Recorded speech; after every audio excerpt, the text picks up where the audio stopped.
Liverpool absolutely demolished Spurs at Anfield, securing a dominant 4-0 victory to book their place in the Carabao Cup final, which is fully deserved after that brilliant performance. Arne Slot continues to show why he's one of the best tacticians out there, and every single game he makes subtle changes to make sure he's able to win the game. And even in this game, he made little changes to how the midfield plays, to how the offensive line plays, and even in personnel to make sure he's able to dominate the game. The Reds not only created over 4xg, an impressive attacking display, but they only conceded 0.18xg, which shows how much dominance they actually had in the game. It was surprising to see Luis Diaz and Alexis McAllister left out of the game. Arne Slot chose to use Curtis Jones and Darwin Núñez, and on top of that, Conor Bradley had to come in because Trent Alexander-Arnold was injured. Meanwhile, for Spurs, I expected Bergvall to start in the midfield after his very impressive first leg performance and just his performance for Spurs in general. They need someone there who's comfortable with the ball at their feet, and that's exactly what Bergvall is compared to someone like Bissouma or Sarr. I was also surprised to see Kelleher was the one in goal, but Arne Slot confirmed that Alisson was just being rested. He needs rest after having a lot of Premier League games, and Kelleher has always been the Carabao Cup goalkeeper, and he truly deserves to play in this competition too. So many times he's won Liverpool games in the Carabao Cup, so I was happy to see him start. In this video, I'll break down the game into 5 key points and discuss what we learned from the game going forward for Liverpool. But before we get into it, don't forget to like, comment down below your thoughts on the game and subscribe for more. Hit the notification bell so you know whenever I upload. At number 1, in the absence of Trent Alexander-Arnold, Liverpool needed someone to step up, and that's exactly what Conor Bradley did, and he did it in spectacular fashion. Just like the game against Real Madrid, he played the game with such brilliant intensity, and that's exactly what Liverpool needed from the right back role. He was making attacking runs, his defensive work was brilliant, and overall his presence in the Liverpool team was a massive factor to them winning. One of the standout moments of the game was definitely when he completely took out Heung-min Son with a fantastic challenge. You could see how the crowd got pumped up as if he scored a goal. It was fantastic to see from Bradley, and after that his performance just oozed confidence. But Bradley wasn't just about aggression, he played a key role in Liverpool's attacking display as well. Even for the goal that Dominik Szoboszlai scores, is him making that midfield run, Alexis McAllister playing a brilliant pass to him who showed great poser. I've seen other midfielders, for example even Curtis Jones in the first half, they would have played the ball quickly to Salah, but Alexis McAllister knew exactly what to do. He waited for Conor Bradley to make the run, he played the perfect pass into Bradley, and Bradley played a first time pass straight into Szoboszlai who finished off his chance. That's the main thing of Conor Bradley's game that I've really been impressed with, just his inside runs. His chemistry with Mo Salah is clear as day, you can see it. Every time the ball went to Mo Salah, he was playing the inside pass to Conor Bradley, and that allowed him to open up space for Liverpool to attack from. And those runs have become very key to Liverpool's offensive display whenever Trent Alexander-Arnold is not on the pitch. We need someone to carry the ball forward alongside Mohamed Salah, create overlaps, to create brilliant positions for Mohamed Salah to cross from, to create 1v1s against his defender, and that's exactly what Conor Bradley has been doing. Overall, he won 8 duels, more than any other player on the pitch. He made 5 recoveries, which shows just how much defensive work he was getting through, and he had a 75% dribble success rate and 3 chances created on the other side. So you see just how much of a balanced performance it was from him. This was a complete performance from Bradley, and for me, he was without doubt the man of the match. Let me know if you agree in the comments. At number 2, before the game, Jed Spence confidently said that he can lock up any winger in the world and he's always looking up for a battle, but I don't think he was ready for Mohamed Salah. It was an absolutely brilliant performance from the Egyptian king again. There's very few defenders in the world who are comfortable coming up against Mohamed Salah 1v1, and what Tottenham done was very interesting.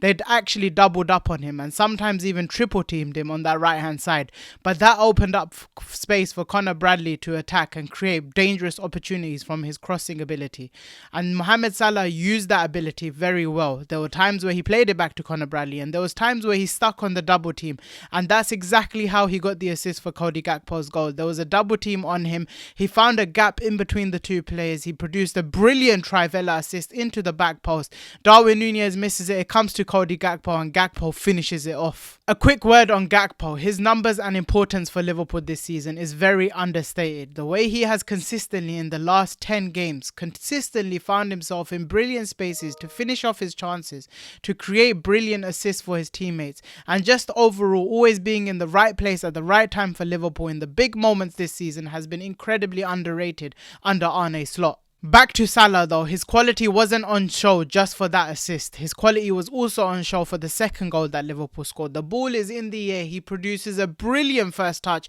to put it onto his right foot, and then he produces a brilliant pass into Darwin Núñez, who is quick enough to get there that the goalkeeper wasn't able to get it. He gives away a penalty and Liverpool get given a penalty. And when you have Mohamed Salah standing on the penalty spot, you should be confident. He smashed it into the top corner. It might actually be one of the best penalties Salah has taken for Liverpool, and he makes it 2-0 on the night and 2-1 on aggregate, and that's where Liverpool start to dominate. But I also want to talk about Darwin Núñez. I thought that was one of his best number 9 performances I've actually seen from him in recent games. He was a complete performance. He was working incredibly hard defensively, at times like a defensive midfielder, helping Conor Bradley on that right hand side. And then on top of that, overall in his offensive performance, I thought he produced great link-up play with Salah and Gakpo.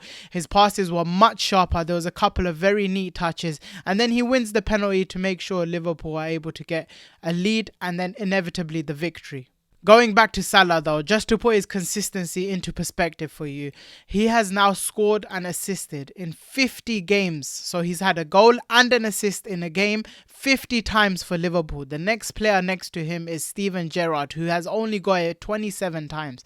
That's how ridiculous Mohamed Salah has been. He's not just been world class, he's been a phenomenon for Liverpool. At number 3, and one of the biggest reasons Liverpool were able to dominate this game against Spurs, was that brilliant tactical setup that Arne Slot had in the midfield. Usually we always know Alexis McAllister in the midfield, but Arne Slot changed it this game. He put in Curtis Jones, and that is 3 superstar athletes. Curtis Jones, Dominik Szoboszlai, Ryan Gravenberch. Tall, strong, athletic midfielders, and Tottenham were just not able to handle the press. Liverpool were all over them in that midfield. Bissouma and Kulusevski, whoever had the ball, Liverpool were all over them and winning the ball back quickly, and that running power and intensity was too much for Spurs to handle. Curtis Jones in particular was very relentless off the ball. He had about 14 duels overall, and even though he might not have won all of them, but he was in the right places to put the Spurs players under pressure so they give the ball away. And on top of that, he kept possession, and that's the main thing Curtis Jones does, which is ball retention. He had 94% pass completion rate, which shows just how complete his performance was. And it's fine to have a 94% pass completion rate when you're the number 8. I've seen him have that in the number 10 and people praised it, but for me that's not something that's praiseworthy, because as a number 10 you need to be risky on the ball. When he's playing as the number 8 and he's having 94% pass completion rate, that means he's had a top performance. But there's still moments where I feel like he can improve, and I saw a couple of times where he had the ball and he held on to it for too long. He allowed a Spurs player to get close to him, win the ball back. It comes to Richarlison and he has a chance to counter attack, and as much as nothing came of it, that's definitely situations where I need Curtis Jones to be sharper, make his touch quicker and get the ball out of his feet quicker. Another brilliant tactical change that Arne Slot made in this game, which I don't think some of you might have noticed, is that he got Curtis Jones and Dominik Szoboszlai playing an interesting role. They were both allowed to push up in behind that Spurs defense, act as a decoy run to open up space out wide, and that's where Ibrahima Konate, Virgil van Dijk were quickly switching the play to Cody Gakpo, to Mohamed Salah, to get them 1v1. And when that ball goes out to them, because Jones and Szoboszlai have already made that run forward, they're able to come deeper and collect the ball from Gakpo, from Salah, and that way they were able to create overloads out wide against Spurs, and Spurs truly struggled, and every time they were making those runs, the midfield runners also had to follow them. So now Spurs' backline is so deep, everyone has gone so deep, that Liverpool are able to recycle the play, win the ball back quickly and get moving forward again, and that pressure starts to tell throughout the game, and that's where Liverpool were able to break down Spurs. Speaking on Szoboszlai, who was the other midfielder alongside Curtis Jones, he's truly made that number 10 role his own. He's always in the right position these days. His touches are so much sharper, he's working incredibly hard defensively, but he's also showing up offensively. The numbers are starting to go up, the goals and assists,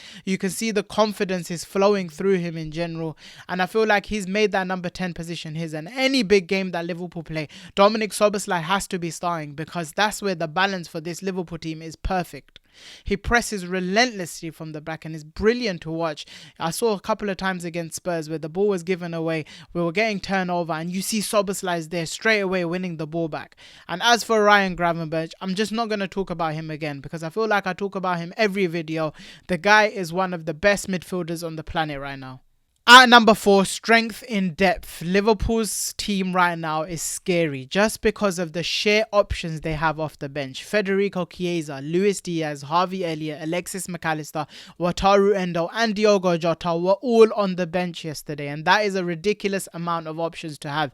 They're all ready to come on, they're all ready to make a mark on the game, and that's what separates the good teams from the great ones. That's what separates the teams who win 1 trophy to the ones that win 3 or 4 trophies. That whole team is scary. They have 18 players that you can think of who can all make a difference on the pitch. And that's what happened when Spurs started to grow into the game at 2-0. Arne Slot made a change. Alexis McAllister and Diogo Jota came on for Darwin Núñez and Curtis Jones. And that change of Alexis McAllister coming on the pitch completely changed the momentum back into Liverpool's swing. He was able to control the game, make sure Liverpool calmed the game down. That's exactly the reason he came on. Then he was also able to bring that ball forward. We saw for Szoboszlai's goal, the pause out that he showed to get that ball in. And that Szoboszlai goal is the goal that basically kills the game off. At that moment, Spurs' heads were gone. They weren't able to come back, and Liverpool were now having a comfortable 3-0 lead, 3-1 on aggregate, and you could tell Liverpool were going through. Beyond just squad depth, and we really need to talk about this, we need to give flowers to Ruben Peters. The man has changed Liverpool's life. Last season, if you look at this moment of the season, Liverpool had an injury list that was ever growing. It was just not stopping at all, and we were getting frustrated because we knew what was going to happen. Liverpool's first 11 was going to get tired and they were going to fall off. Ruben Peters has come in, he's put in some policies, he's put in some supporting policies for players, he's created regimes for every single player individually. The things that he's done to this Liverpool team to keep these players fit.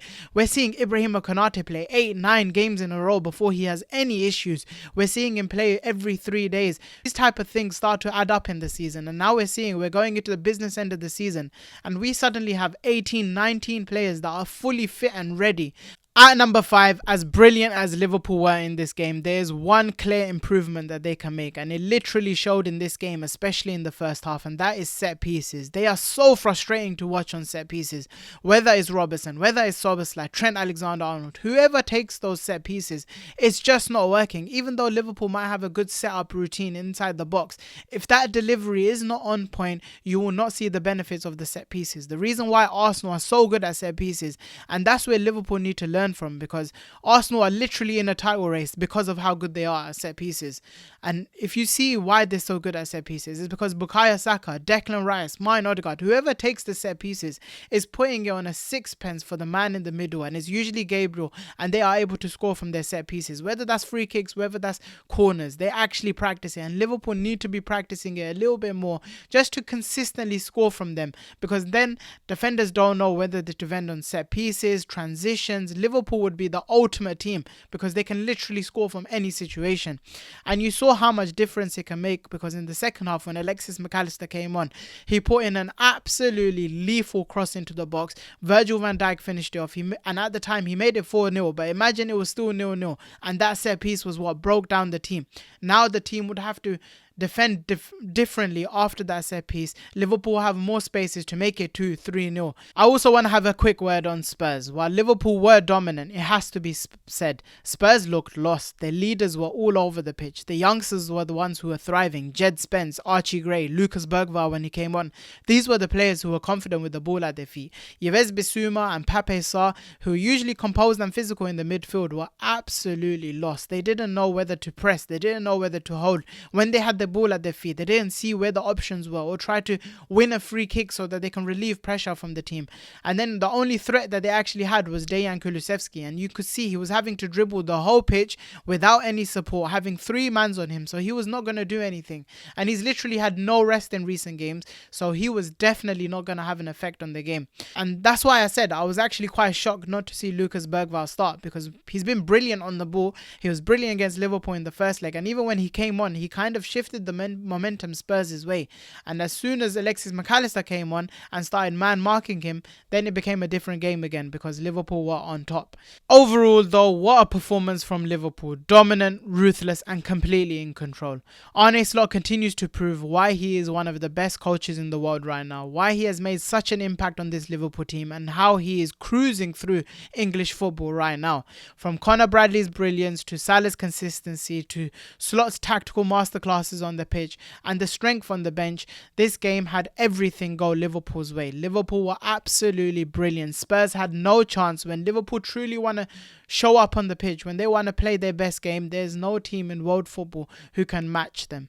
And the other thing is that Liverpool look serious to win multiple trophies this season. They're now in the Carabao Cup final. They were top of the Champions League. They're top of the Premier League. They're still in the FA Cup, and they have a game against Plymouth on Sunday to think about. There's still areas for Liverpool to fix throughout the season, but they only look to be going up right now, which is very important. And now they have a game at Wembley in the Carabao Cup final against Newcastle, which I will hopefully be looking to preview when the game comes closer. I want to hear your thoughts though. Who is your man of the match? What did you make of Slot's tactics, and how far do you think Liverpool can go this season? Let me know in the comments down below. And before you leave this video, don't forget to like the video and subscribe and hit the notification bell so you know whenever I upload, and I'll see you next time.